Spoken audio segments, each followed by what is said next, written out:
Welcome to my channel Night Murmur, a place where shadows breathe and silence screams. Halloween is coming, and with it arrives the night of unexplainable horrors. Imagine dark forests whispering your name, graveyards where silence turns into cries, Halloween parties where uninvited spirits dance among the crowd, and mountain trails where every step feels like a trap. If you're watching this alone, lock your doors, dim the lights, and maybe call someone to sit beside you, because what you're about to hear will keep you awake long after the night is gone. I never believed in omens or roadside legends. I was the kind of person who drove late at night with the windows cracked, music low, mind drifting through half-finished thoughts about work, bills, and tomorrow's obligations. Halloween has always been just another excuse to socialize and drink cheap beer in crowded apartments. Costumes, plastic skeletons, fake fog machines. Nothing that lingered after midnight. That night, I stayed later than I planned. My friend Marcus lived on the far edge of town, where the neighborhoods thinned into empty farmland and long stretches of two-lane highway. His Halloween party had been loud, sweaty, and overstimulating. Masks tossed on couches, jack-o'-lanterns melting into puddles of wax, the air thick with perfume, alcohol, and burned pizza. By the time I finally grabbed my jacket and said my goodbyes, my head was buzzing and my throat dry. The clock on Marcus's microwave read 12:41 a.m. The temperature had dropped sharply outside. Cold crept through my clothes as I walked to my car, the night carrying that faint metallic smell of approaching frost. My breath fogged the air in pale clouds. I started the engine, letting the heater struggle to life, and pulled onto the highway that cut straight through miles of dark fields before looping back toward the city. The road was empty, no oncoming headlights, no taillights fading into the distance. Just a ribbon of asphalt illuminated by my beams and swallowed again by darkness behind me. Thin fog hovered low over the pavement, sliding in slow, ghost-like sheets that blurred the yellow lines. The tires hummed steadily beneath me. The radio played a late-night talk show, voices low and indistinct, like someone murmuring through a wall. I rolled the window down an inch for fresh air. Cold rushed in, sharp and clean, carrying the scent of damp soil and dead leaves. That's when my headlights caught her. She stood on the shoulder, half hidden by fog, about 50 yards ahead. A slim figure in a white dress that fluttered slightly in the night breeze. The fabric looked old, torn in places, stained darker near the hem. In her right hand, she held a small orange pumpkin bucket, the kind kids use for trick-or-treating. It swung gently at her side. Her hair hung forward, black and tangled, obscuring her face. I eased off the gas instinctively. My first thought was that she was drunk or lost or part of some late Halloween prank. But there was something wrong in the way she stood too still, like a mannequin posed on the roadside. The fog curled around her ankles without disturbing her balance. As I drew closer, she lifted her arm and waved. Slowly, deliberately, the movement sent a ripple of unease through my stomach. My rational brain argued with itself. Leaving someone stranded on a highway after midnight felt wrong. What if her car broke down? What if she needed help? I told myself not to be paranoid. It was Halloween. People did weird things. I pulled onto the shoulder and rolled to a stop a few feet ahead of her. My engine idled softly, vibrating through the steering wheel. The fog pressed close to the windows, muting the world into a narrow tunnel of light. She approached my passenger side. Up close, the cold intensified, creeping into the car like invisible fingers sliding along my skin. The pumpkin bucket bumped lightly against her leg with each step, making a hollow plastic tap that sounded too loud in the silence. She leaned toward the window, her face still hidden behind her hair. I cracked the glass down a few inches. A breath of air spilled inside, not just cold, but wrong. It smelled faintly of damp stone and old water, like a basement that had been sealed for years. Can you? Her voice was barely above a whisper, thin and breathy. as if it had traveled a long distance to reach me. "Can you take me to the next town?" Her words fogged the glass instantly. I swallowed. "Yep, sure. Hop in." As I reached for the lock button, something caught my eye in the side mirror. Her reflection stood clearly in the glass pail-shaped white dress, pumpkin bucket. But on the pavement beneath her feet, illuminated by my headlights, there was no shadow, not even a faint smudge. Every object around her cast one. My car, the roadside grass, the signpost behind her. But where her shadow should have stretched across the asphalt, there was only clean, uninterrupted light. My chest tightened. A sharp, animal panic surged through me, sending heat into my face and cold into my hands. My finger froze inches from the lock. I looked again, hoping my eyes were playing tricks on me. Fog shifted slightly. The shadows moved. Hers never appeared. She tilted her head slightly, as if sensing my hesitation. A few strands of hair shifted, revealing a sliver of pale skin beneath unnaturally smooth, almost gray in the glow of my headlights.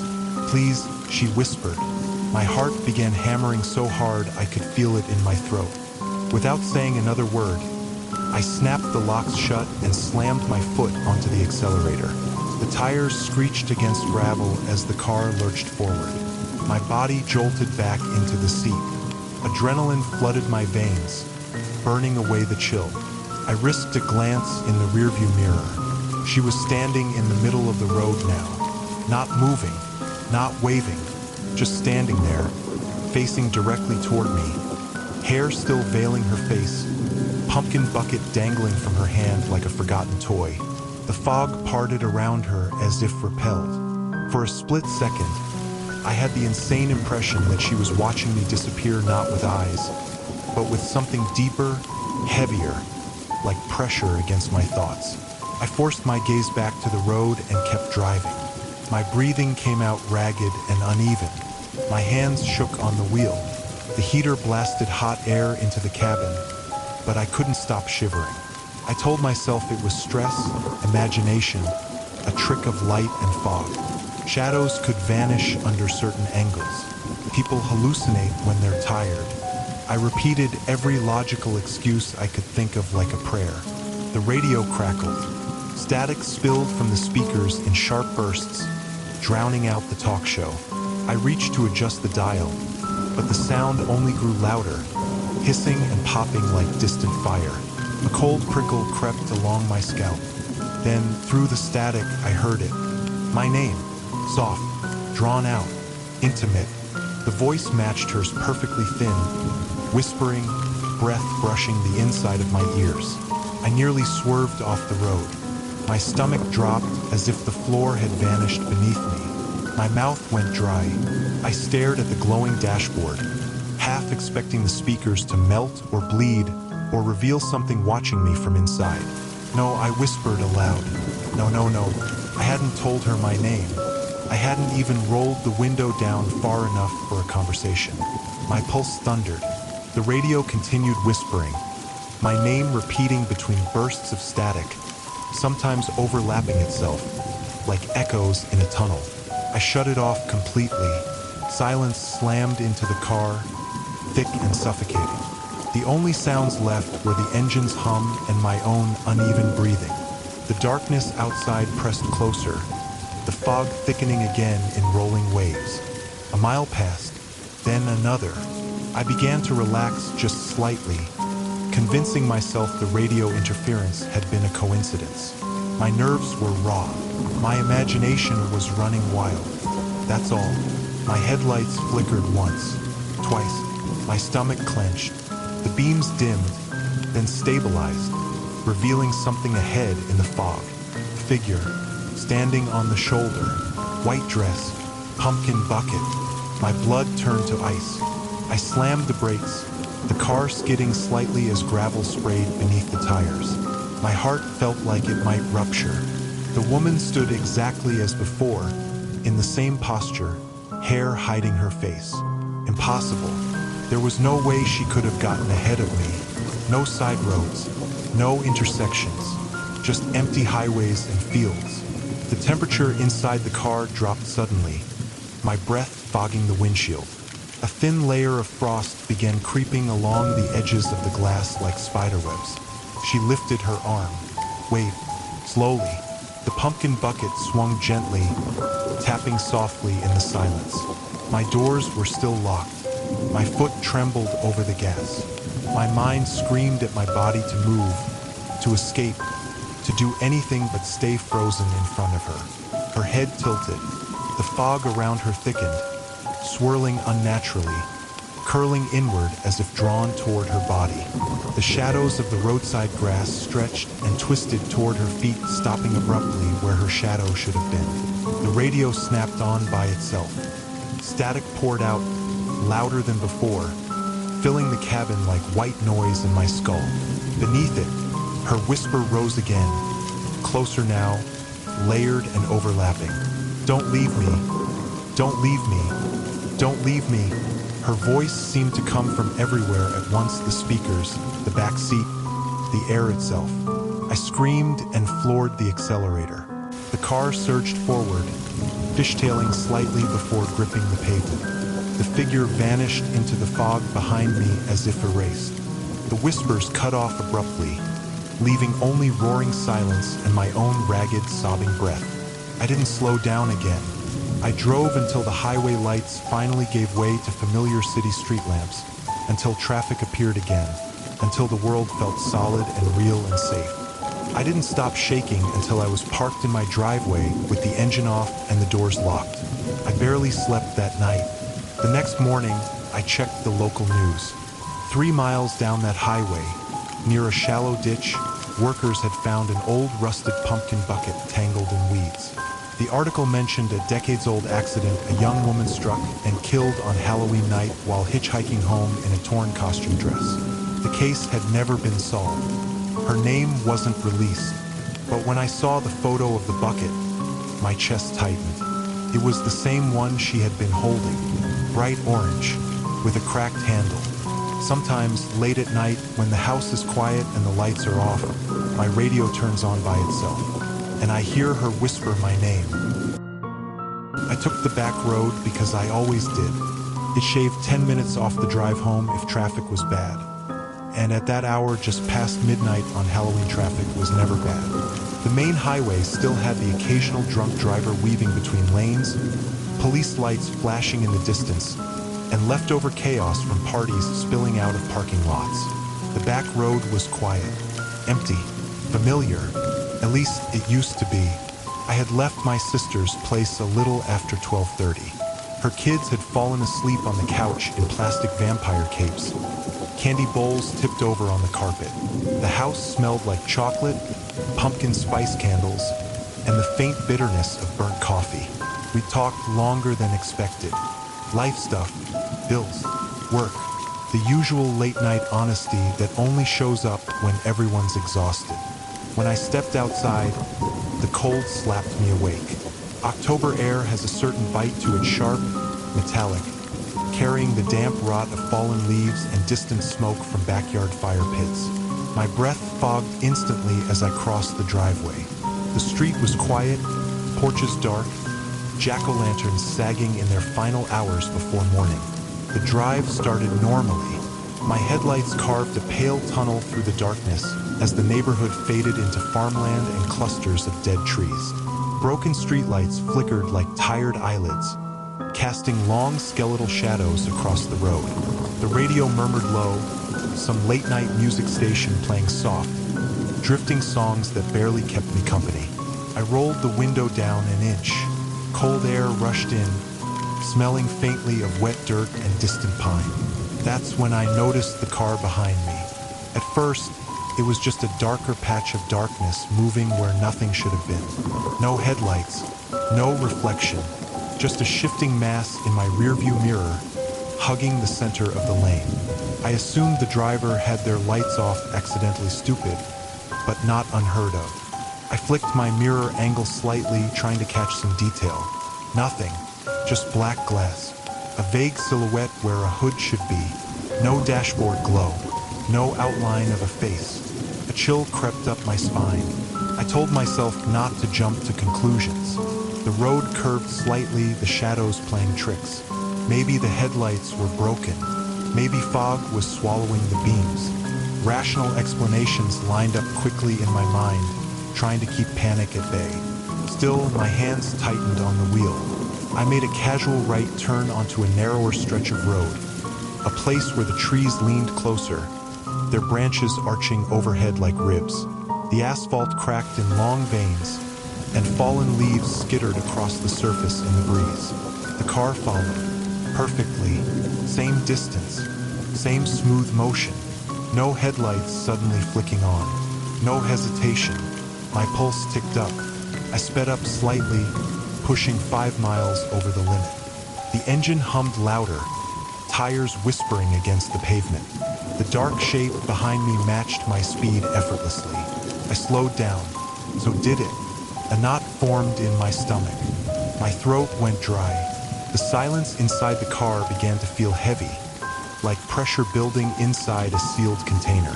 The radio song ended and static briefly hissed before the next track started. The sound made me flinch. I checked my phone, resting in the cup holder. No signal. Of course, this stretch always dropped service. But tonight, the little empty bars felt ominous. I couldn't call anyone, couldn't check maps, couldn't even pretend help was nearby. The road stretched ahead, empty and black.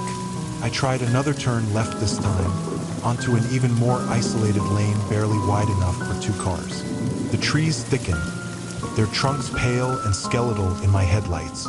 Shadows slid across the windshield like crawling insects. The car stayed behind me, same distance, same silence.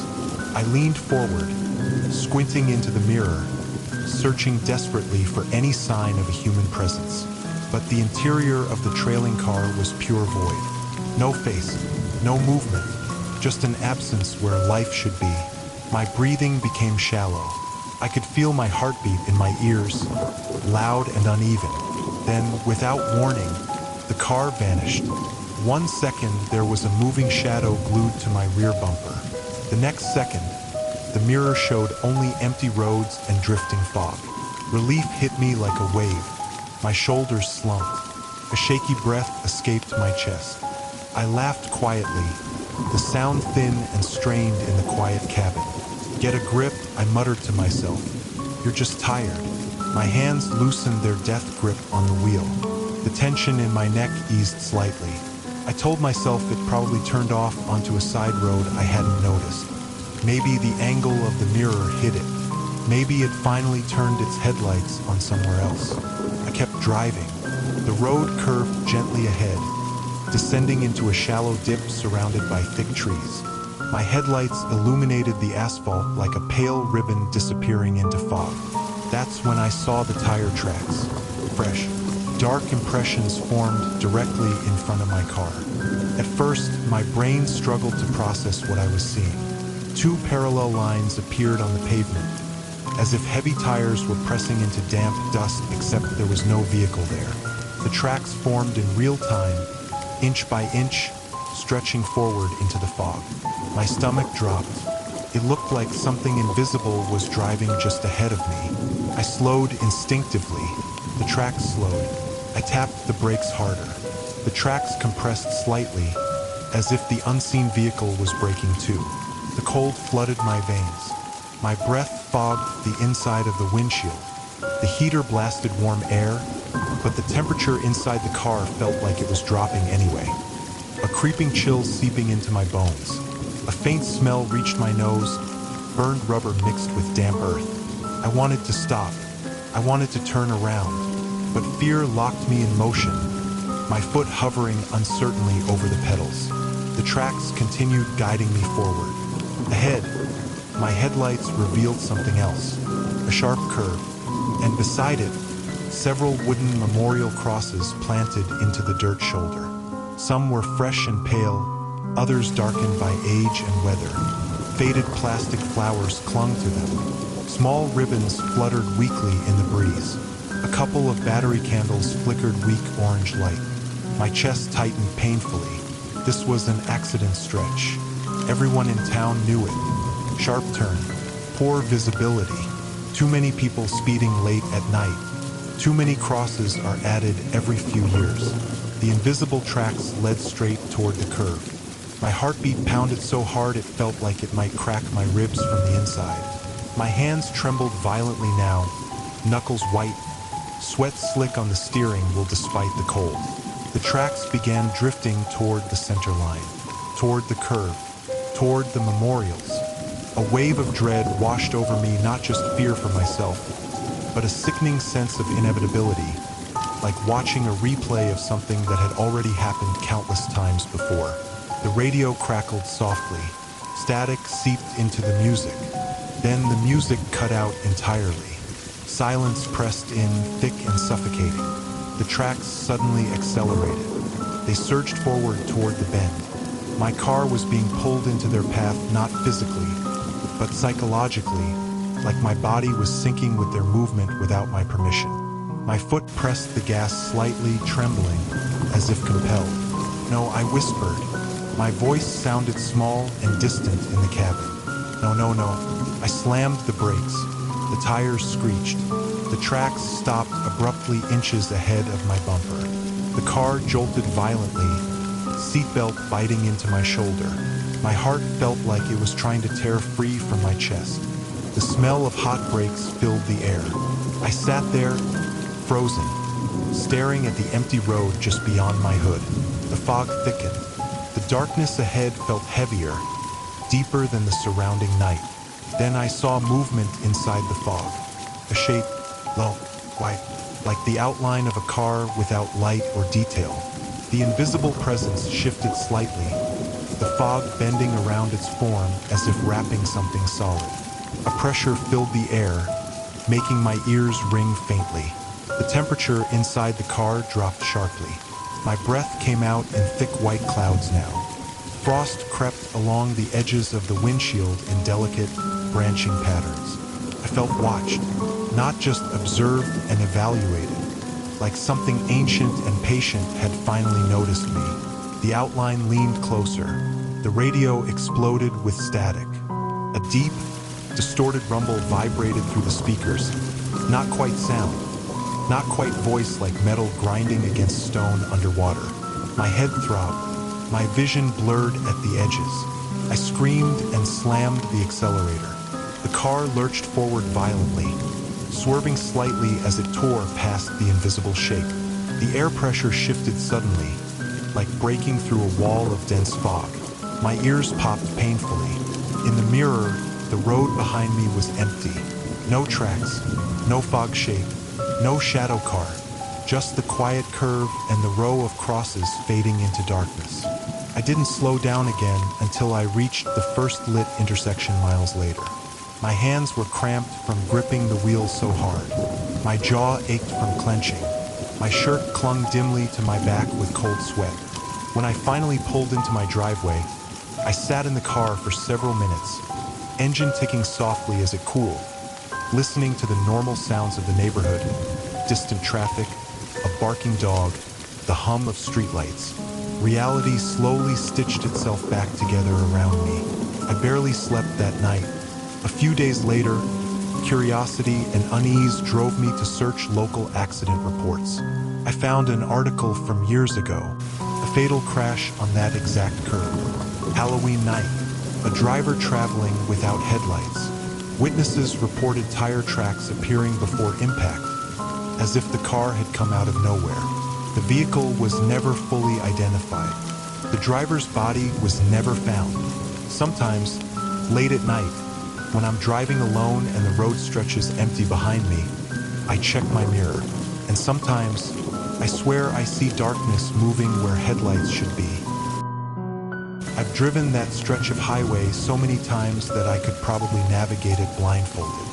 It cuts through open farmland and dead forest for nearly 20 miles before reaching the outskirts of town. A narrow ribbon of cracked asphalt where cell service disappears and the night seems to swallow sound. During the day, it's just another lonely road. At night, especially on Halloween, it feels like something else entirely. I grew up hearing stories about it. Drunk drivers seeing things in the fog.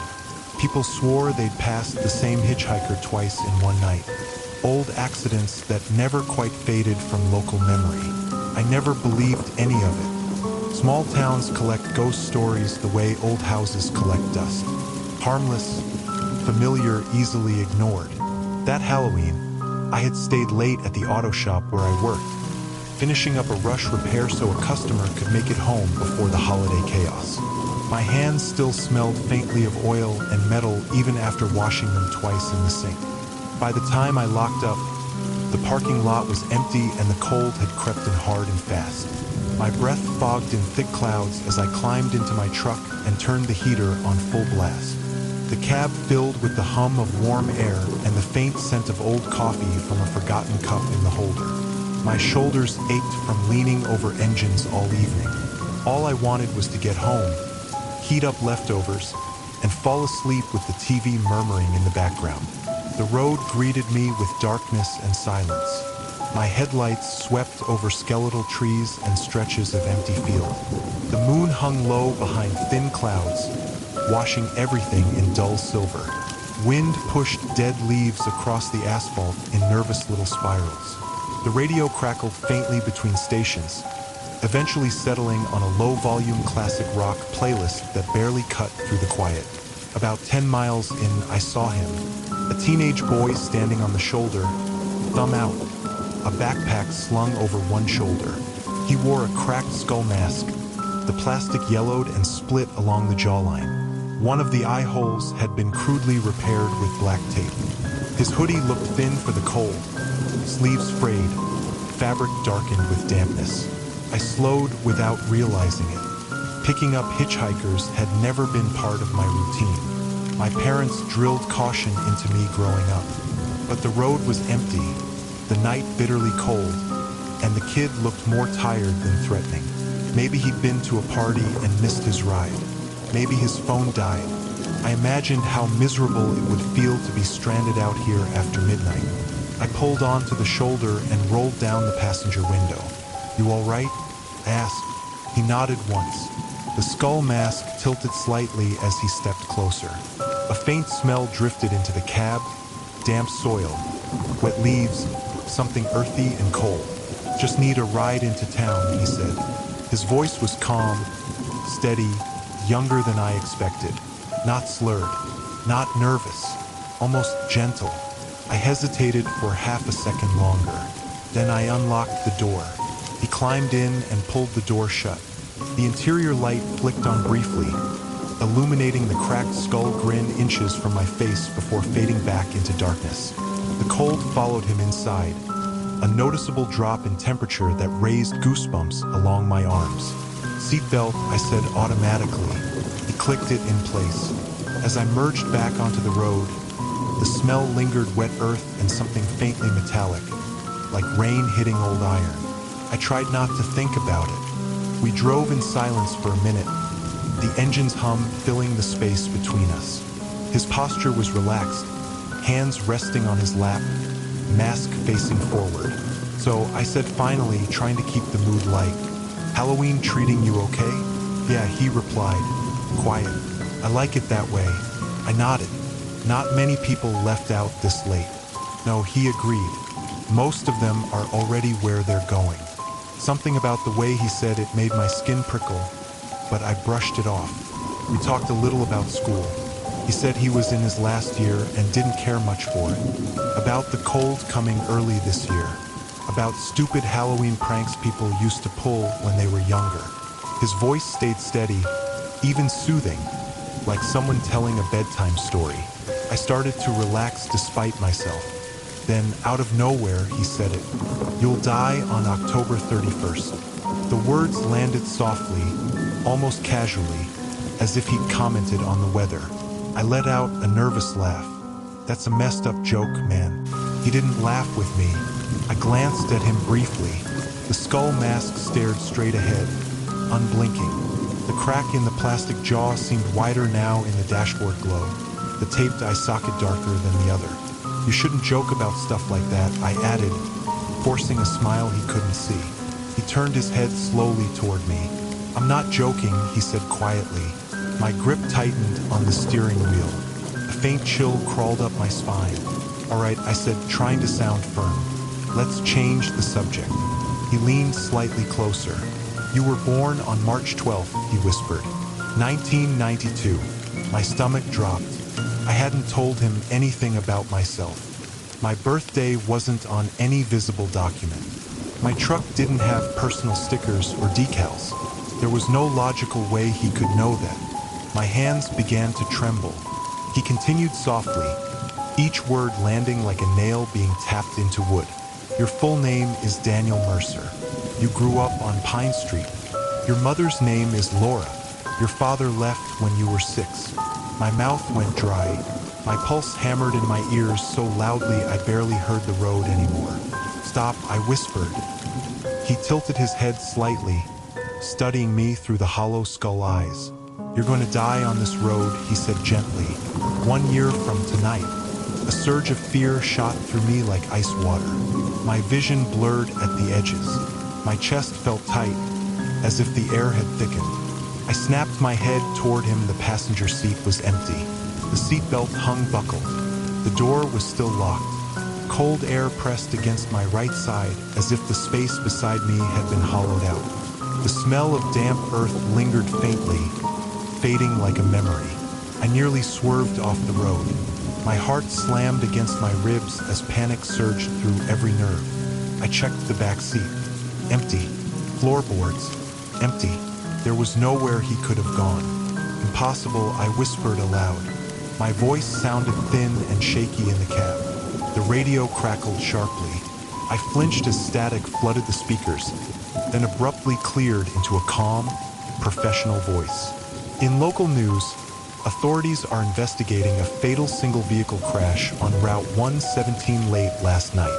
The driver lost control near mile marker 9 and struck a tree. Officials have confirmed the time of death as approximately 12:58 a.m. October 31st, 2027, my blood turned to ice. That was this road. My headlights illuminated the familiar curve near mile marker 9 just ahead the bend where the trees leaned close and the shoulder dropped steeply into a ditch. The date echoed in my head. 1 year from tonight. My hands shook so violently I could barely keep the truck centered in the lane. My breathing came in ragged bursts. The air inside the cab felt colder, heavier, like the warmth had been sucked out by something unseen. The radio continued droning details: age, vehicle description details that matched my truck uncomfortably well. I slammed the radio off. Silence swallowed the cab. My heartbeat thundered. My mouth tasted like metal. I pressed harder on the gas, desperate to put distance between myself and that stretch of road, between myself and the invisible presence that had shared my seat moments before. Every shadow looked like a figure. Every rustle of leaves sounded like footsteps. I kept glancing at the passenger seat, half expecting the skull mask to be there again, turned toward me in silent amusement. I made it home in a blur, barely remembering the turns or stop signs.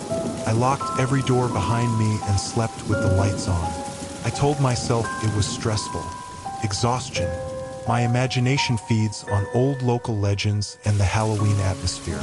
But the fear never fully faded. Weeks later, I drove back down that road in daylight. Near mile marker 9, I saw fresh white paint marking a new memorial cross planted near the ditch. Plastic flowers fluttered weakly in the breeze. A small cracked skull mask hung from the wooden post, yellowed and split along the jaw. My stomach twisted. I don't pick up hitchhikers anymore. Every October, as Halloween approaches, my chest tightens. I avoid that road whenever possible. I check the date compulsively. I listen nervously to the radio in the car, afraid it might turn itself on again. And sometimes, late at night, when the road is empty and the air smells faintly of damp soil, I swear I hear someone breathing in the passenger seat. I never meant to take that road. That's the part that still bothers me the most. Not the endless looping, not the thing wearing my face, but the fact that one careless decision pulled me into something I still don't understand. If I'd stayed on the main highway, I would have been home in 20 minutes, complaining about traffic and bad radio reception like any normal night. Instead, I trusted a shortcut I barely knew, guided by a glowing blue line on my GPS and a false sense of confidence that comes from being tired and wanting your own bed. It was Halloween night, just past 11. I had spent the evening at a haunted attraction outside town with a couple of coworkers. Fake fog machines pumped sweet-smelling mist across cornfields. Actors in rubber masks lunged from dark corners. Chainsaws roared without blades, sending people screaming into the darkness. It was fun in the way controlled fear always is safe, predictable, something you can laugh about afterward. By the time I left, my throat was sore from yelling. My clothes smelled faintly of smoke and artificial fog, and my nerves still buzzed with leftover adrenaline. The parking lot was thinning out, taillights disappearing down the gravel access road like dying embers. Cold air clung to my skin as I climbed into my car and cranked the heater. The GPS suggested a faster route home. A thin gray line cut through a dense patch of forest I rarely drove through, promised to save me nearly 15 minutes. I hesitated for maybe 2 seconds before tapping the screen to accept. The road narrowed almost immediately after I turned off the highway. Tall trees crowded close, their branches arching overhead like crooked fingers.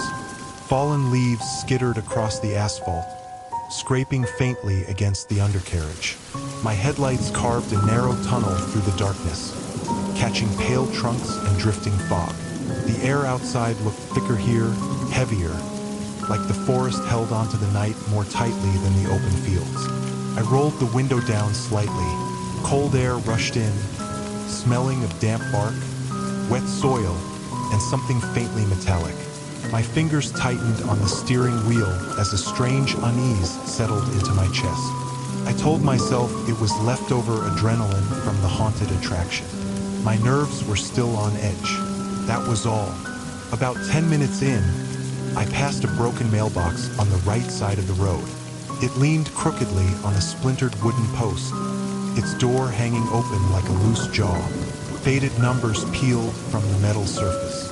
A dead wreath drooped from the side, its ribbon frayed and colorless.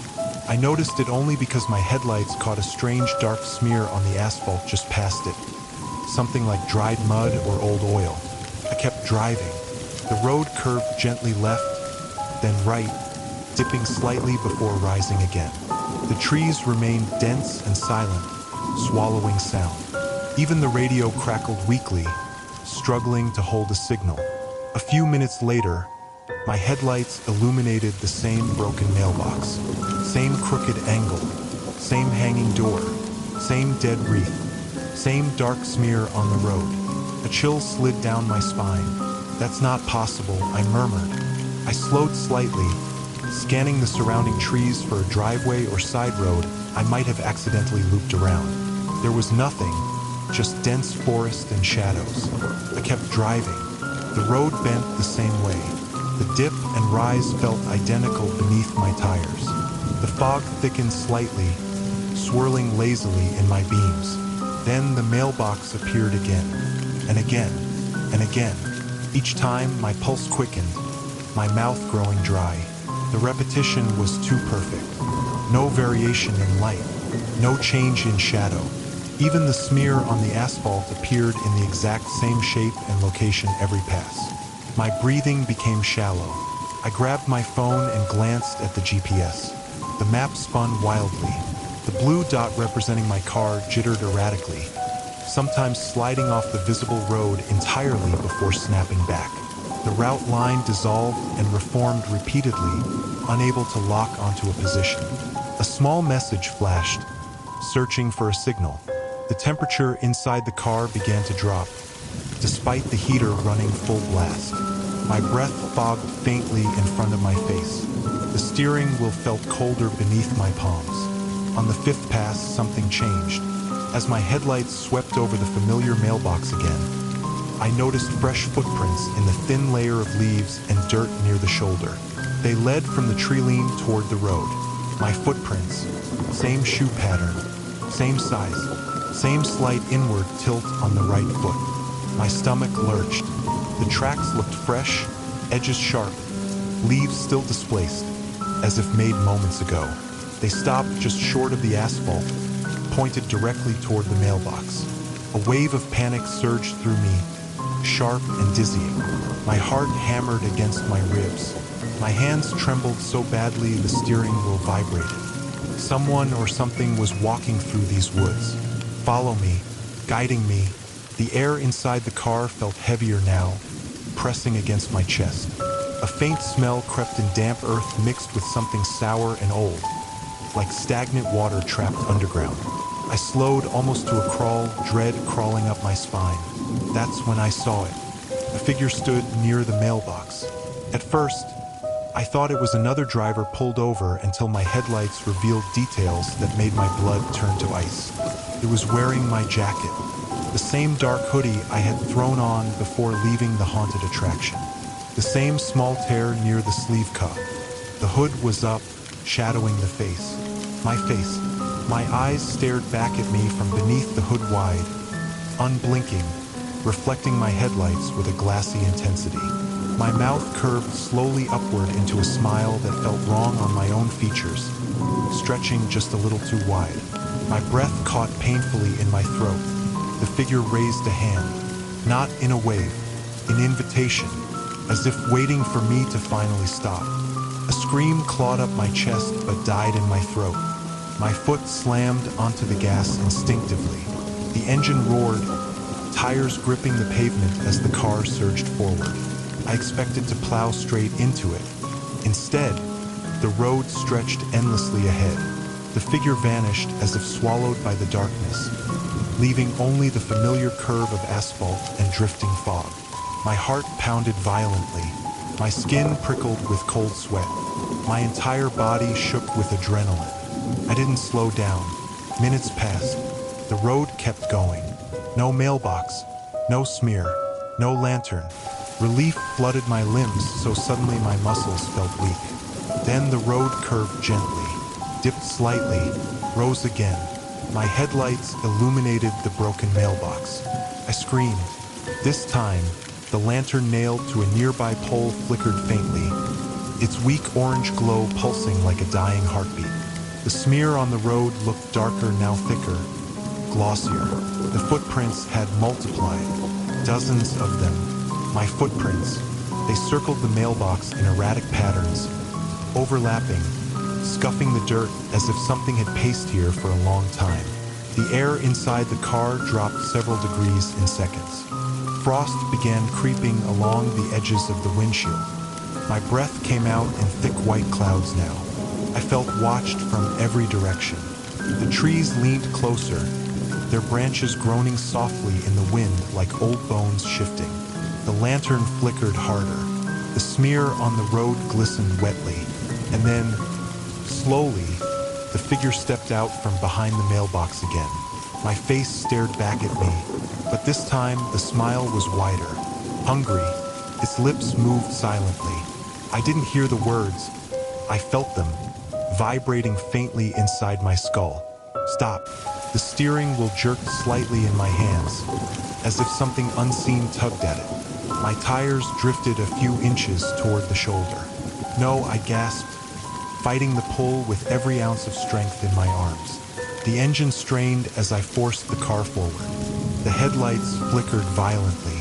The lantern's glow pulsed faster, stuttering like a failing heartbeat. The figure took a step toward the road, then another. Its movements mirrored mine in exactly the same posture, same slight limp in the right leg from an old injury, same tension in the shoulders. I slammed my foot harder onto the accelerator. The car surged forward, engine screaming. The world blurred at the edges as the forest rushed past in streaks of shadow and light. My vision tunneled. My ears rang. Then suddenly the trees thinned. Street lights appeared ahead. Real ones. Steady, yellow, comforting. The road widened into a familiar intersection near the edge of town. I burst out of the forest like a swimmer breaking the surface after nearly drowning. My chest heaved as air filled my lungs. The temperature inside the car normalized. The frost melted from the glass. I pulled into a gas station and sat shaking for several minutes, unable to move. When I finally checked my GPS again, it showed me exactly where I should have been all along. No forest road, no looping, no broken mailbox. But sometimes, when I drive past that area late at night, I swear I see a flickering orange light deep between the trees. And sometimes, I catch my own reflection in the window smiling back when I know I'm not. I've driven Highway 6 more times than I can count. It's the fastest way between my town and the small industrial district where I work night shifts repairing refrigeration units and walk-in freezers. Most people avoid it after dark because the road cuts through long stretches of forest and abandoned farmland, where cell service drops out and streetlights disappear for miles at a time. I never minded it. I liked the quiet. The empty road gave me space to think, to let the hum of tires and engine drown out the noise of the day. That night was Halloween. My shift ran late because a compressor failed at a grocery warehouse, and the manager begged me to stay until it was fixed. By the time I packed up my tools, the building was silent except for the distant buzz of fluorescent lights and the occasional echo of metal cooling. The smell of oil and cold steel clung to my hands even after washing them. My body ached with the dull fatigue that settles into your bones after a long physical shift. Outside, the air was sharp and cold enough to sting my lungs. My breath fogged thick and white as I climbed into my truck. The sky was moonless, cloud cover swallowing what little light the stars might have offered. I turned the heater up and started the drive home, headlights cutting a pale tunnel through the darkness. Highway 6 was empty. No oncoming traffic, no taillights ahead, just endless asphalt bordered by skeletal trees and silent fields. Dead leaves skittered across the pavement in nervous bursts. The radio murmured low static between stations before settling on a late-night talk show that faded in and out of clarity. I checked the dashboard clock as I passed the mile marker. 1:17 a.m. The numbers glowed pale green against the dark interior. A few minutes later, my headlights caught something ahead on the shoulder. A large shape, yellow, rectangular. I slowed instinctively. An old-school bus sat crookedly on the gravel shoulder, angled slightly toward the ditch as if it had been abandoned in a hurry. Its paint was faded and streaked with grime. Several windows were cracked or fogged over. The tires looked partially deflated, rubber sagging under the weight of the vehicle. What caught my attention wasn't the bus itself. It was the light inside. A faint orange flicker pulsed behind the dark windows, not steady like an interior bulb, but uneven, dancing like candlelight. It reminded me of jack-o'-lanterns glowing on porches earlier that evening, their carved faces breathing firelight into the dark. As I drew closer, the air in the cab seemed to grow heavier, colder. A faint smell crept in through the vents, burned rubber mixed with damp leaves and something faintly sweet, like old candy left too long in the sun. Then I heard it, screaming, not one voice, dozens, high-pitched, overlapping, raw with panic and terror. Children's voices crying out all at once, layered into a wall of sound that punched straight through my chest. I slammed the brakes. The truck lurched forward violently, seatbelt biting into my shoulder as the tires screeched against the asphalt. My heart hammered so hard I thought it might rupture. The screams cut off abruptly, replaced by dead silence. I sat there for a second, frozen, staring at the bus through the windshield. My hands trembled on the steering wheel. My breath came out in short, shaky bursts. I leaned forward slightly and glanced into the side mirror. The bus was gone. The shoulder was empty. No lights, no shape, no tire tracks, just dark trees and drifting fog. A wave of dizziness washed over me. "That's not possible," I whispered. I checked the dashboard clock again. 1:17 a.m. The numbers hadn't changed. My pulse spiked. The engine idled softly, the only sound in the night. The silence felt thick, almost pressurized, like the air before a storm. I forced myself to breathe and eased the truck forward again, heart still racing. I told myself it had been stress, exhaustion, my imagination playing tricks in low light. Maybe I'd mistaken the sound of wind through the trees. Maybe the bus had pulled away without me noticing. Every rational explanation felt thin and fragile, but I clung to them anyway. I drove for nearly a mile, my eyes constantly darting between the road and the mirrors. The forest pressed in on both sides, branches clawing at the darkness. The fog thickened slightly, curling low over the asphalt. Then my headlights illuminated something directly ahead. Yellow, rectangular. My stomach dropped into my shoes. The school bus blocked the road completely, positioned sideways across both lanes. Its hazard lights were off. The interior windows glowed faintly with that same uneven orange flicker. I slowed to a crawl, dread flooding my veins. This time, the windows were filled with faces. Children, dozens of pale faces pressed against the glass, cheeks flattened, hands smeared across the fogged windows. Their eyes were wide and glassy, reflecting my headlights like tiny mirrors. Their mouths were open in silent screams, teeth bared, tongues frozen mid-cry. I could see every detail, dirt under fingernails, tear tracks streaking pale lines down grayish skin, cracked lips trembling. They were all staring at me, following my movements, tracking the truck as I slowed. My chest tightened painfully. A sickening wave of helplessness washed over me, heavy and suffocating. The air smelled stronger now, hot rubber, damp rot, and something faintly coppery. I shifted into reverse slowly, barely daring to breathe. The bus remained motionless. The children's eyes followed me backward in perfect unison, their silent screams stretching wider as the distance increased. One small hand lifted and pressed flat against the glass, leaving a faint smear of moisture. My hands shook so violently I could barely keep the wheel steady. Cold sweat soaked through my shirt despite the heater blasting warm air. Then the bus's headlights flashed once. Bright white, blinding. I flinched, squeezing my eyes shut for a split second. When I opened them again, the road was empty. The bus was gone. The forest stood silent and unmoving. Fog drifted lazily across the asphalt. The smell of burned rubber lingered faintly in the air, mixed with something else faint, distant laughter echoing weakly between the trees, thin and distorted, like sound traveling through water. My dashboard clock flickered. 1:17 a.m., still frozen. A cold knot settled deep in my stomach. I didn't trust myself to move for several seconds. My heart pounded so loudly it drowned out every other sound. My fingers felt numb on the wheel. My throat was dry and tight. Finally, I shifted into drive and accelerated. I didn't look in the mirrors. I focused only on the narrow tunnel of road ahead, willing myself not to panic, not to imagine pale faces waiting just beyond the edge of my vision. The smell slowly faded as the cold air circulated through the cab.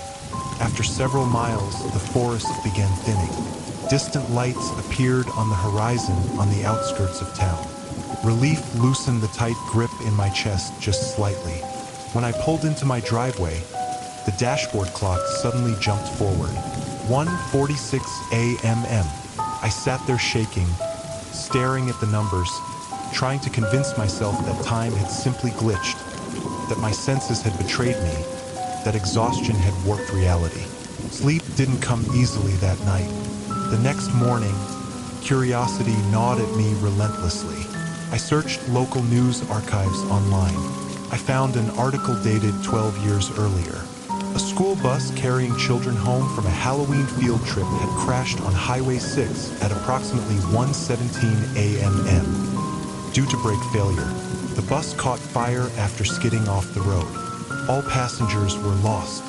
Witnesses reported hearing screaming echoing through the trees for several minutes after the crash. No remains of the bus were ever fully recovered. I haven't driven Highway 6 since, but sometimes, when I wake up in the middle of the night, I smell burned rubber drifting faintly through my bedroom.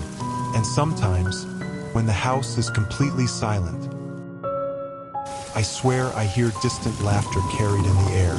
I wasn't supposed to be driving that late.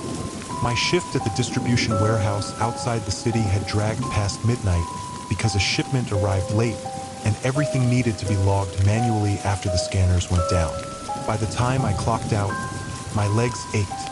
My eyes burned from staring at screens, and the bitter smell of cardboard dust clung to my clothes. All I wanted was a hot shower and my bed. The problem was my fuel gauge. The needle hovered just above empty when I started the engine. I'd meant to fill up earlier in the day, but time slipped away like it always did. The warehouse sat miles from the nearest town, surrounded by farmland and long, unlit stretches of highway. I calculated the distance in my head and convinced myself I could make it to the usual 24-hour station near the interstate.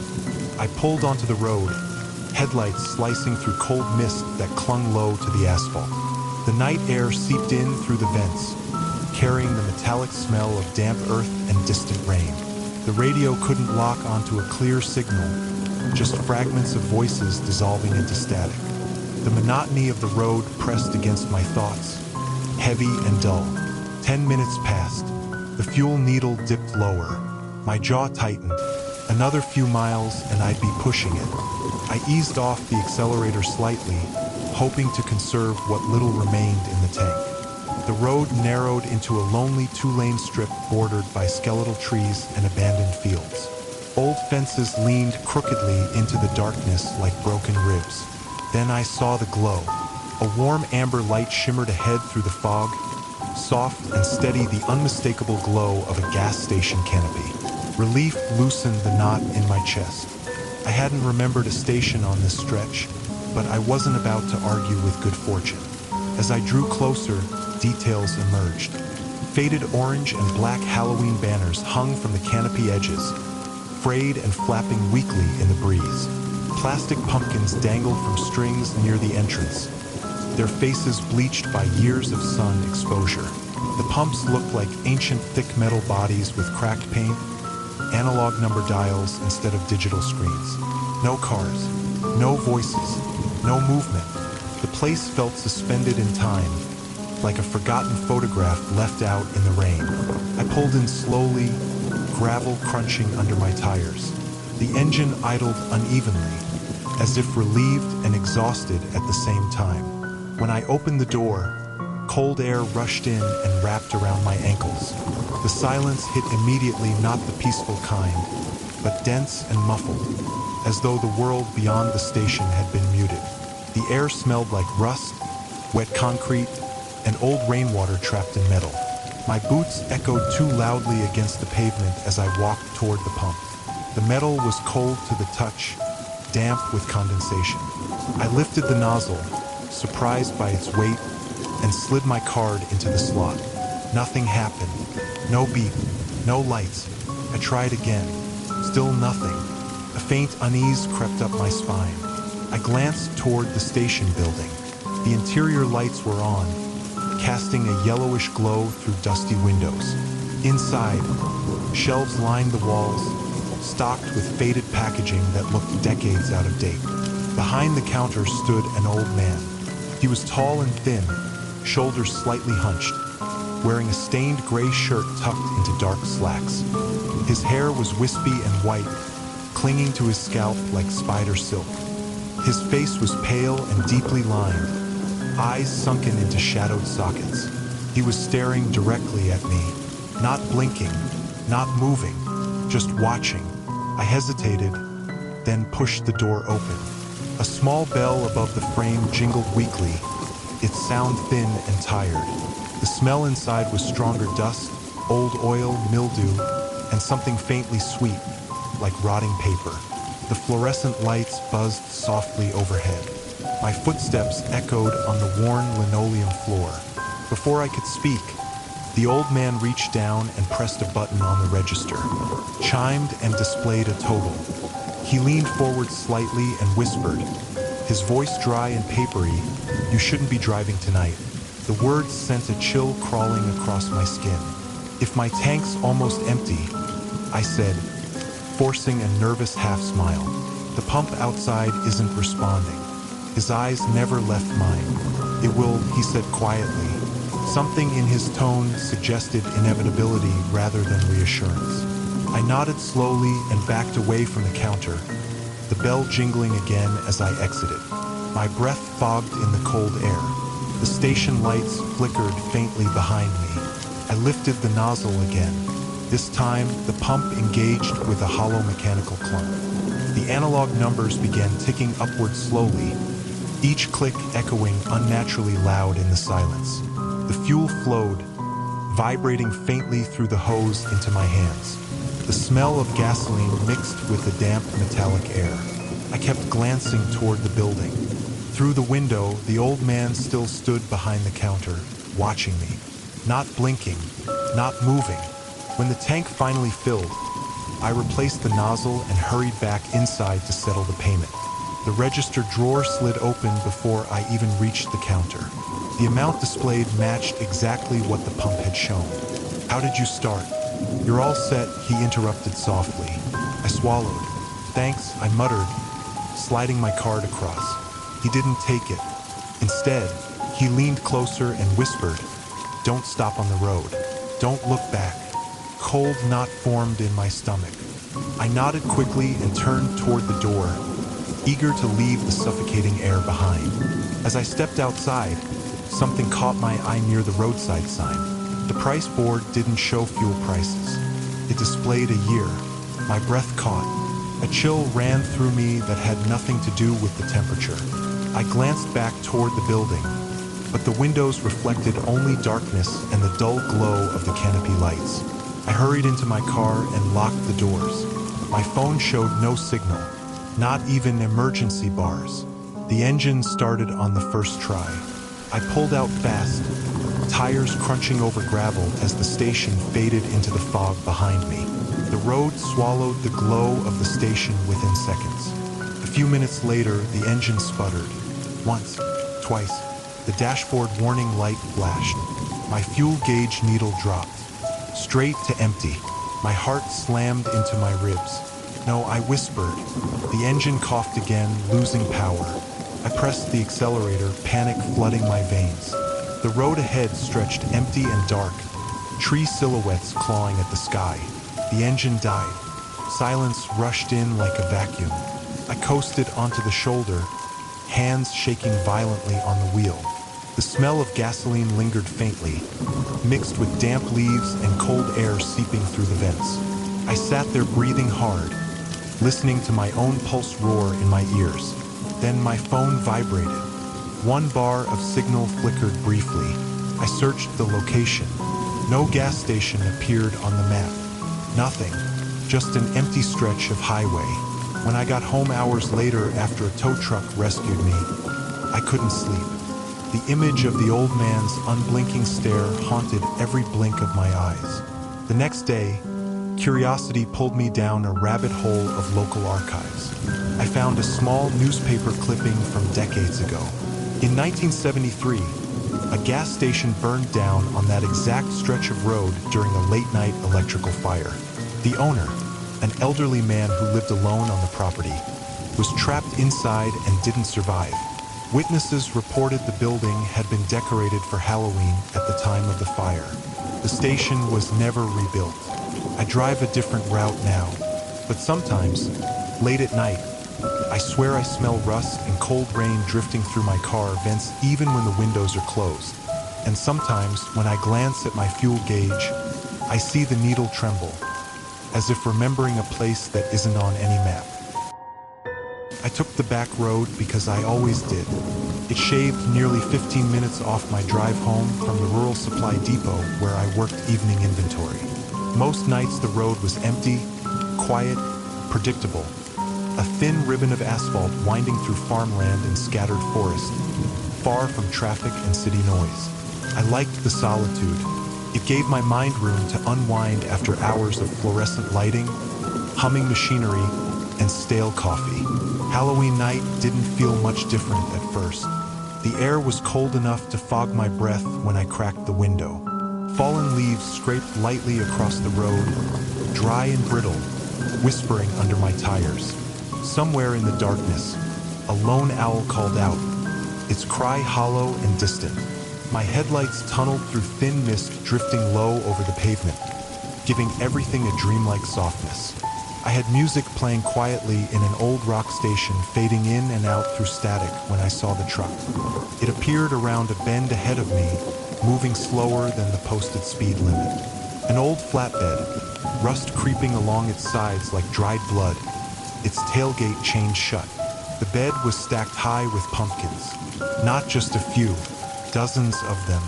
They were carved into jack-o'-lanterns, every face different crooked smiles, jagged teeth, hollow eyes. Inside each one glowed a soft orange light, flickering like real candle flames instead of electric bulbs. The sight was strangely beautiful at first. Warm color floating through the dark countryside, like a moving harvest display. I eased off the accelerator to avoid tailgating. My headlights washed over the pumpkins, making their shadows stretch and dance across the road and the truck's metal sides. Something about the lights bothered me. They didn't flicker randomly like candles should. They pulsed together sometimes, almost in rhythm, as if breathing. I told myself it was just my eyes adjusting. Maybe the driver was heading to a farm festival or a late Halloween setup. Out here, people did strange seasonal things. The truck crawled along at a steady, irritating pace. I tapped the brake lightly, then coasted. The road was too narrow and curvy to pass safely. We traveled like that for several minutes, just me and the pumpkin truck drifting through the cold countryside. Then the truck stopped. Not gradually, not slowing. It simply halted in the middle of the road. My tires squealed softly as I braked harder than expected. The seatbelt tugged against my chest. I waited. No hazard lights, no turn signal, no movement from the cab. I tapped the horn once. The sound echoed down the empty road, swallowed by trees. Nothing. I honked again, longer this time. Still nothing. A tight irritation crept into my jaw. Maybe the driver had stalled. Maybe they were distracted. I glanced around. No houses, no driveways, just dark woods pressing close on both sides of the road. I shifted into the park and opened my door. Cold air rushed in immediately, biting at my cheeks and knuckles. The smell of damp leaves and distant soil filled my lungs. My boots crunched softly as I stepped onto the asphalt. The truck loomed larger up close. The pumpkins glowed gently, their carved faces staring outward in frozen expressions. "Hey," I called. "You okay up there?" My voice felt too loud in the stillness. No response. I took a few cautious steps closer. That's when I noticed it. The pumpkins were turning, not rolling, not shifting from vibration. Their carved faces were slowly rotating toward me one by one, as if something inside them was adjusting their gaze. The glow inside their eyes intensified slightly, the orange light deepening into something warmer, almost alive. My stomach tightened. I took a step back. The nearest pumpkin's smile stretched wider, not physically cracking but subtly elongating, the shadows inside its mouth deepening, as if it were opening wider than the carved shell should allow. A low sound drifted from the truck bed. Not wind, not engine noise, a whisper, dozens of layered voices blending into a single breathy murmur, crawling over each other like dry leaves sliding across concrete. My name, clear, precise. My blood turned cold. No one on this road should know my name. My heart began hammering so hard I could feel it in my throat. My skin prickled with goosebumps, every nerve screaming danger. The pumpkins began moving. One tipped over the edge of the truck bed. It hit the asphalt with a dull, wet crack, not the hollow sound of a gourd, but something disturbingly dense. A spiderweb of fractures spread across its carved face, orange light spilling through the cracks like glowing blood. Then it rolled toward me. Another followed, then another. Pumpkins dropped from the truck in slow, deliberate succession, thudding against the pavement and rolling forward. Their glowing eyes locked onto me. The whispering grew louder, overlapping, hungry. My legs finally unlocked. I stumbled backward, nearly slipping on damp leaves, adrenaline flooding my muscles. The cold air burned my lungs as I turned and sprinted back toward my car. Behind me, the sound changed. Not rolling anymore, cracking, crunching, like brittle bones breaking under weight. I didn't look back. I dove into my driver's seat, slammed the door, and locked it with shaking hands. The engine roared to life instantly, tires screeching as I floored the accelerator. The car surged forward, swerving slightly as my hands trembled on the wheel. I shot past the stopped truck, refusing to glance toward the cab. The road blurred as my speed climbed. My chest ached from shallow, panicked breathing. My mouth tasted metallic. My palms were slick with sweat. I checked the rearview mirror. Glowing orange lights bounced behind me. Multiple, moving fast. The pumpkins were following. They didn't roll like normal objects. They bounced unnaturally high, slamming back down with heavy impacts that sent sparks flickering from the asphalt. Each impact produced that same sickening crack, as if something solid and alive lurked inside their shells. The whispering seeped faintly through the closed windows, muffled but unmistakable, my name stretching and folding into distorted echoes. I pressed harder on the gas. The speedometer climbed past what felt safe on the narrow road. Curves whipped toward me faster than I could comfortably handle. My headlights barely gave me enough warning to adjust. The glowing shapes behind me gained ground. They were relentless, unblinking, patient. I took a sharp bend too fast and felt the tires lose traction for a split second. My heart lurched into my throat as the car fishtailed slightly before correcting. Pumpkins slammed into my rear bumper. The impact jolted the car forward. The sound was wrong, not a dull thud, but a wet crunch that vibrated through the frame. Another hit the trunk, then another. The rearview mirror shook violently, the orange glow filling its reflection like a swarm of burning eyes. I screamed without realizing it. The road straightened briefly, giving me a small chance to push harder. The engine howled in protest.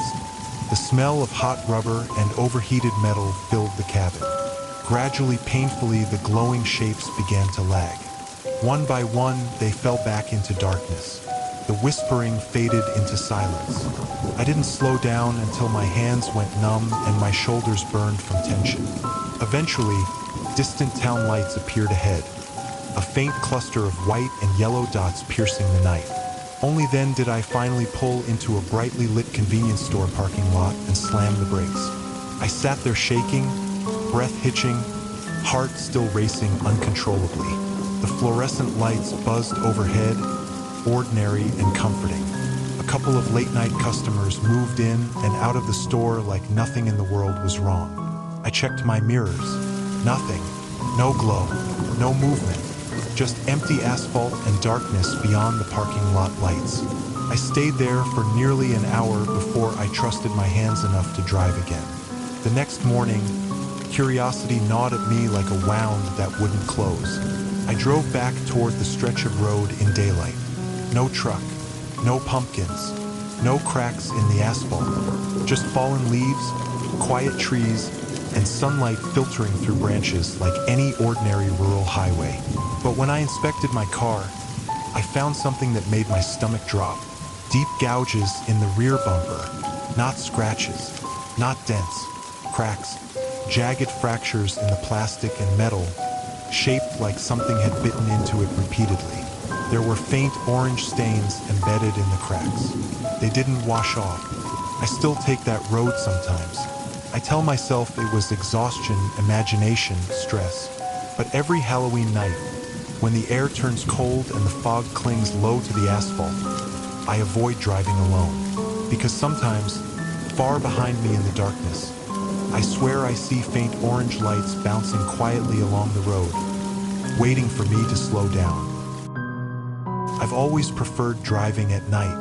Less traffic, less noise. The world feels honest after midnight, stripped down to headlights, shadows, and whatever your mind brings along for the ride.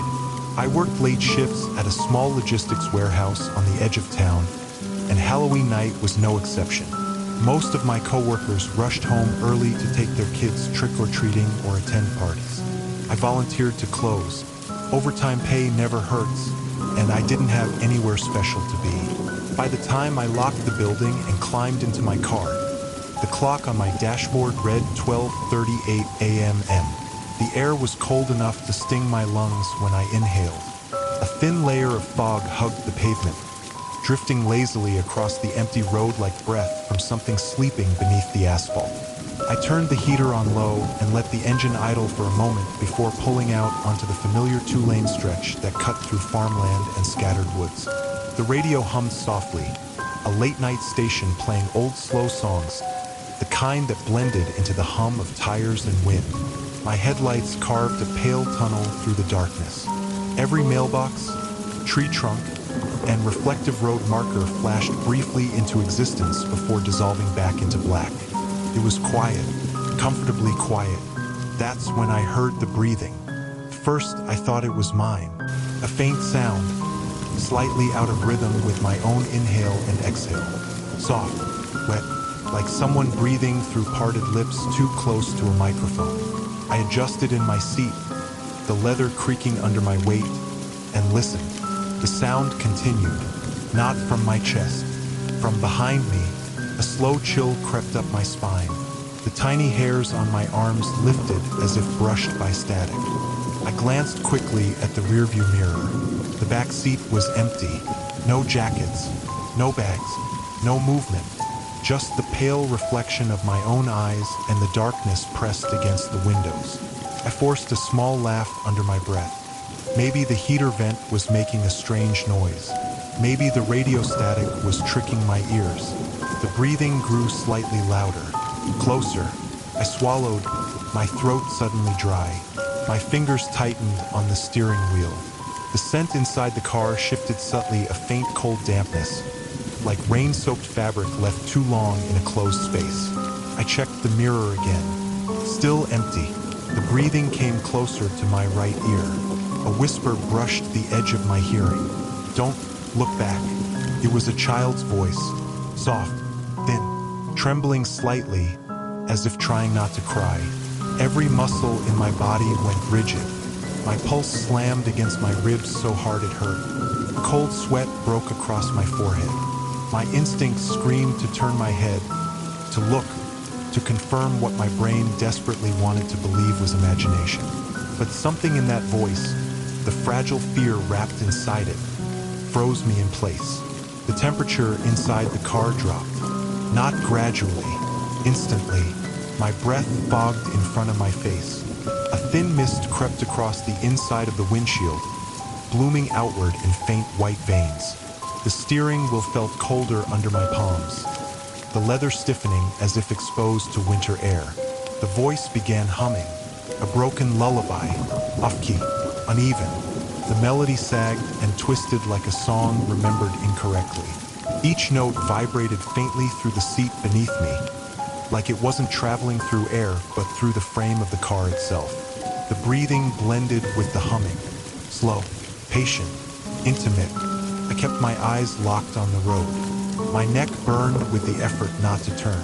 My jaw clenched so tightly my teeth ached. The fog thickened on the windows, blurring the world outside into smeared lights and shadows.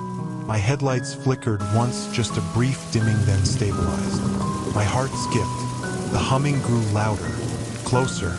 I could feel it now, the faintest pressure in the air behind my right shoulder, like someone leaning in, their presence displacing warmth and space. A tingling sensation crawled across my skin, as if invisible fingers hovered inches from touching me. My stomach twisted violently. I whispered without thinking, my voice barely audible. Please, the humming stopped. For a heartbeat, the car was completely silent except for the whisper of tires on pavement and my ragged breathing. Then something touched me. A hand. Cold. Not just cold, empty. Like touching snow that hasn't seen sunlight. The skin pressed lightly against my shoulder through my jacket, sending a sharp spike of numbness radiating into my collarbone and neck. My breath caught in my throat. The fingers tightened slowly, deliberately. I could feel each one individually, thin and rigid, curling into the fabric of my jacket. The pressure wasn't painful yet, but it was possessive, claiming. My vision blurred at the edges. The radio crackled violently and cut out, leaving only the engine's low growl and the sound of my own pulse pounding in my ears. The hand squeezed harder. My shoulder burned with icy pins and needles. A faint ache began creeping into the joint, as if the cold was seeping into bone. My headlights flickered again, twice. The road ahead warped slightly through the fogged glass, bending unnaturally. I screamed. Pure panic ripped from my chest, raw and uncontrolled. My foot slammed onto the brake pedal with everything I had. The car lurched violently. Tires screeched against damp asphalt. My body slammed forward against the seatbelt, the strap biting into my shoulder and chest. The world jolted, then went dead silent. No engine, no radio, no wind, no breathing, no humming. The hand vanished. The cold pressure lifted instantly, leaving behind a lingering numb ache on my shoulder like frostbite. The fog on the windows began thinning slowly, melting away as warmth returned to the cabin. I sat there shaking, hands locked around the steering wheel, lungs burning as I struggled to breathe normally again. My eyes darted wildly to the rearview mirror. Empty. The back seat was exactly as it had been before, dark, untouched, ordinary. I didn't move for nearly a full minute. When my heart rate finally slowed enough to think, I carefully turned the key in the ignition. The engine started without hesitation. The dashboard lights flickered back to life. The radio resumed playing as if nothing had happened to the same song, mid-chorus. Everything looked normal, too normal. I drove the rest of the way home in rigid silence, refusing to turn the radio back up, refusing to check the mirror more than absolutely necessary. My shoulder tingled faintly the entire drive, a ghost of cold lingering beneath my skin. When I reached my driveway, I rushed inside and locked the door behind me like something might follow. I barely slept that night. The next morning, sunlight streamed through the windows, warm and reassuring. Birds chirped outside. The world looked perfectly ordinary again. I almost convinced myself it had been exhaustion, stress, an overactive imagination fueled by Halloween atmosphere and empty roads, until I changed my jacket. On the shoulder where the hand had gripped me, faint pale marks stained the fabric, 5 elongated impressions, slightly damp, as if pressed by fingers coated in frost. They never fully dried. No matter how many times I washed the jacket, the marks remained faintly visible, cold to the touch compared to the surrounding fabric. I stopped driving at night for a while after that. Months passed. The memory dulled slightly, fading into something I tried not to dwell on. Until last week, I was driving home late again, unavoidable overtime. The road was quiet. The radio played softly. My windows were cracked just enough to let in the cool air. I felt a subtle temperature shift in the cabin, a faint chill brushing against my neck. Then, very softly, from the back seat, a slow, familiar breath. If this story made your skin crawl, don't shake it off just yet. Darkness doesn't disappear when the video ends. Sometimes it waits quietly in the back seat of your mind, listening, breathing, remembering. If you've ever driven alone after midnight, felt that sudden chill, or sensed something watching you when no one should be there, you're not alone. Let me know in the comments. Have you ever experienced something you couldn't explain on a lonely road or late at night? Your story might be featured in a future episode. If this narration keeps you hooked, make sure to like this video so more people who love real horror can find it. Subscribe to the channel and turn on notifications, because new terrifying stories drop every week. Stories that blur the line between reality and nightmare.